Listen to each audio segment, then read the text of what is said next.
मैं हूँ शाहिद काज़मी। पाकिस्तान को अक़वा को मुत्तहद किया है पूरी दुनिया में। आपके 16 अक्टूबर के सफ़र में थे, जैसा कि आपके चंद दिन पहले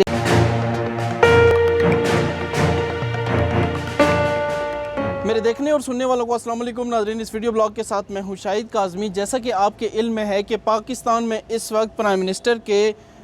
सिटीज़न पोर्टल के जो उन्होंने लॉन्च किया था 2018 में, उसके 2 साल कारकर्दगी का जश्न न सिर्फ मनाया जा रहा है बल्कि इस हवाले से ये खबरें भी ज़ेर गर्दिश हैं कि प्राइम मिनिस्टर साहब ने जैसे एक तकरीब से खिताब करते हुए भी कहा और कुछ जायज़े भी ये बताते हैं, आदाद शुमार के हवाले से भी ये चीज़ें सामने आ रही हैं कि 25 लाख से ज़ायद शिकायत मौसूल हुई इस प्राइम मिनिस्टर के सिटीज़न पोर्टल के ऊपर। प्राइम मिनिस्टर का बेसिकली ये डिलीवरी यूनिट है कि जहाँ पे ये सिटीज़न, जिसके तहत ये सिटीज़न पोर्टल कायम है और इस पर आवाम ऑनलाइन शिकायत दर्ज करवा सकते हैं। और 2 सालों में यकीनी तौर पे कोई शक नहीं कि सिटीज़न पोर्टल की जो अवामी शिकायत का ये मरकज़ है, ऑनलाइन मरकज़ है, इसकी कारकर्दगी हर आने वाले दिन के साथ बेहतर भी हुई है। लेकिन इसमें बहुत से मामलात ऐसे हैं जो तवज्जो तलब हैं।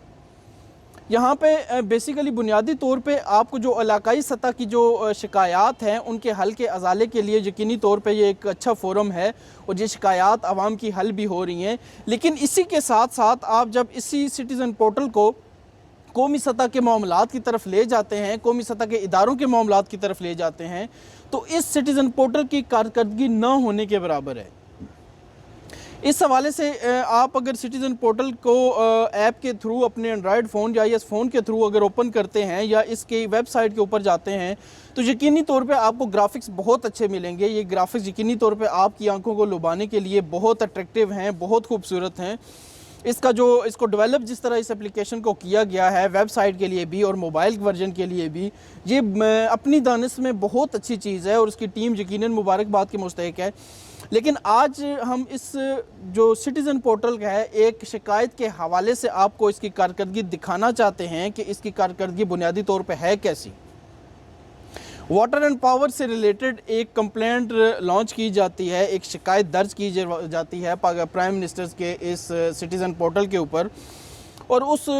कंप्लेंट के अंदर बुनियादी तौर पे सारिफ का मकसद ये होता है कि उसको जो एक बिजली का बिल मौसूल हुआ है, इलेक्ट्रिसिटी का जो बिल मौसूल हुआ है, उसमें ओवर बिलिंग की गई है। और दूसरा कंसर्न ये हमने उसमें शो किया बिल के अंदर कि वो जो ओवर बिलिंग की गई है उसमें जो एरियाज़ दिखाए गए हैं, जो बकाया जात दिखाए गए हैं, उन बकाया जात का ना तो कोई तफसील वहाँ पे बयान की गई है, ना ही उन बकाया जात के हवाले से ये बताया जा रहा है कि वो बकाया जात किस मद में वसूल किए जा रहे हैं। और ये पिछले 3 महीनों से एक बिजली के बिल के अंदर वसूल किए जा रहे हैं सारिफ की तरफ से। मतलब सारिफ वो बकाया जात तो बिना सोचे समझे वो ये भी नहीं पूछ सकता कि ये बकाया जात किस मद में है, वो अदा किए जा रहा है। और हैरान कुन बात इसमें ये सामने आई और अफसोसनाक पहलू भी ये सामने आता है कि उस शिकायत के इजाले के लिए अगर सारिफ सिटीज़न पोर्टल तक पी जाता है तो सिटीज़न पोर्टल पे भी उसको उस तरह से दाद रसी नहीं की जाती कि वो ये तासुर ले सके कि उसकी शिकायत का अजाला किया गया या कम अज़ कम उसको बयान ऐसे अंदाज में किया गया है कि उसको मालूम हो सके कि वो जो बकाया जात बिजली के बिल के अंदर पिछले 3 माह से दे रहे हैं वो किस मद में कम अज़ कम उससे वसूल किए जा रहे हैं, ताकि वो ज़हनी तौर पर मुतमिन हो सके, कल भी सुकून हासिल कर सके कि कम अज़ कम उसे इल्म तो है कि ये बकाया जात फ़लाँ मद में मुझसे वसूल किए जा रहे हैं और लीगली बिल्कुल ठीक वसूल किए जा रहे हैं।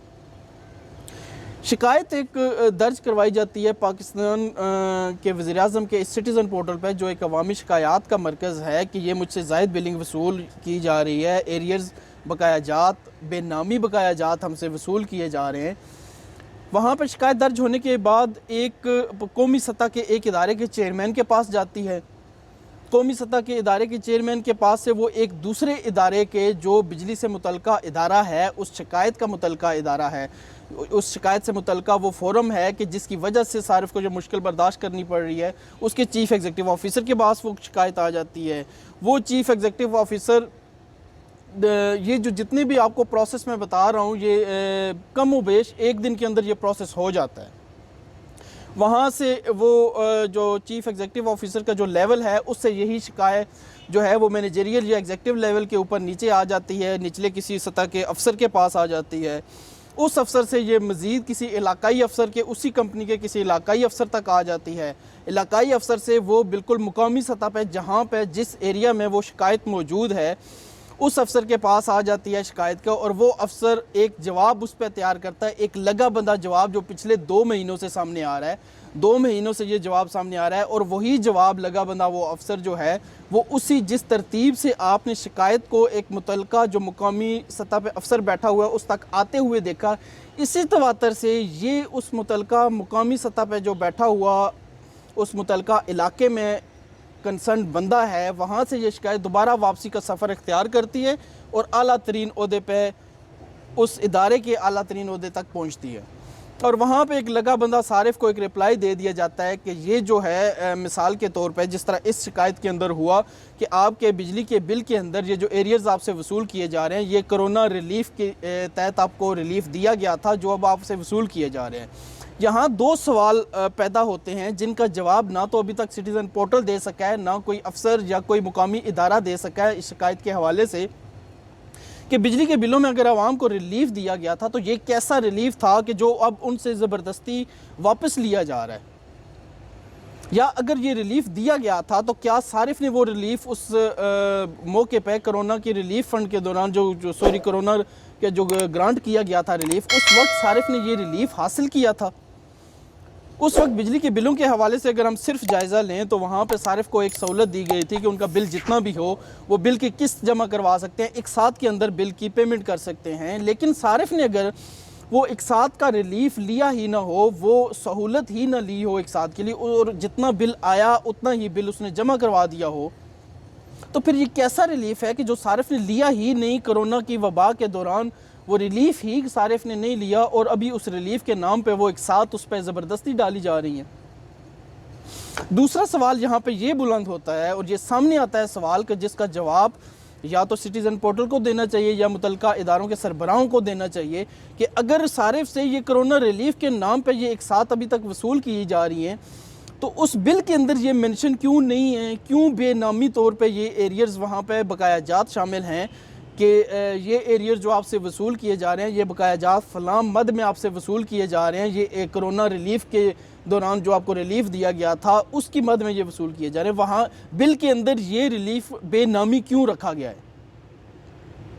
और सोने पे सुहागा ये कम से कम आवाम को बताया ये जाना चाहिए कि ये रिलीफ जो आपको कोरोना के दौरान दिया गया था, जो अभी ज़बरदस्ती हुकूमत वक्त आपसे वापस ले रही है, जो बिजली की तकसीम कार कंपनियाँ आपसे वापस ले रही हैं, ये कितने अरसे तक ये वसूल किया जाएगा। इस शिकायत को दर्ज कराए हुए भी कम बेश 3 माह हो चुके हैं।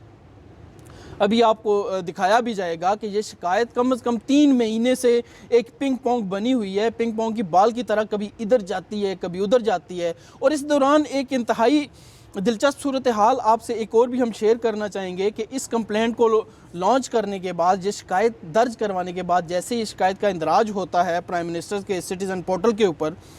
तो जिस इदारे के मुतल्लिक बुनियादी तौर पर यह शिकायत होती है उस इदारे से आपको रब्ता किया जाता है। आप बहुत खुश होते हैं कि इस इदारे से रब्ता करने के बाद यकीनी तौर पर इस शिकायत का अजाला मुमकिन हो सकेगा और आपको रिलीफ मुहैया किया जाएगा, आपकी शिकायत सुनी गई है और इसको हल किया जाएगा। लेकिन एक सबसे बुनियादी तौर पे यहाँ पे आपको कंपनी के बाकायदा लैंडलाइन नंबर्स या उनके को हेल्पलाइन नंबर्स के बजाय उनके एक सेल नंबर आता है जिससे आपको कॉल आती है, जो किसी वजह से हो सकता है आप बाज़ औक़ात रिसीव नहीं भी कर सकते। तो जो कंपनी की तरफ से रब्ता किया जाता है, इदारे की तरफ से रब्ता किया जाता है, बिजली की तकसीम कार कंपनी की तरफ से रब्ता किया जाता है, उसकी तरफ से एक लगे बंदे ऑटोमेटेड मैसेज, ख़ुदकार तरीके से जो मैसेजेस पैगामात मौसूल होते हैं, आपको ख़ुदकार पैगामात मौसूल होना शुरू हो जाते हैं कि फ़लाँ वक्त आपसे रब्ता करने की कोशिश की गई, फ़लाँ वक्त पे आपसे रब्ता नहीं हो सका, जिसकी वजह से आपका ये कंप्लेंट नंबर, ये रजिस्ट्रेशन नंबर जो है कंप्लेंट का, ये हल तस्वर किया जाता है। या अगर आप मुतमईन नहीं हैं तो अपने रेफरेंस नंबर के साथ, हवाला नंबर के साथ नो लिख के दोबारा भेज दीजिए। और सारिफ जितनी दफ़ा मर्ज़ी नो लिख के भेजता रहे, आप कामिल यकीन रखिए कि आपकी वो कंप्लेंट किसी सूरत भी हल की तरफ नहीं जाएगी, बल्कि आपका सेल तवातर से ख़ुदकार तरीके से भेजे गए ऐसे मैसेजेस, पैगामात और कॉल्स वसूल करता रहेगा। लेकिन शिकायत जो मौके पर मौजूद है वो इसी तरह मौजूद रहेगी। बिजली की तकसीम कार कंपनियों ने जितना अरसा वो एरियाज़ भेजने हैं वो बेनामी तरीके से और बिना आपको बताए, बिना आपके इल्म में लाए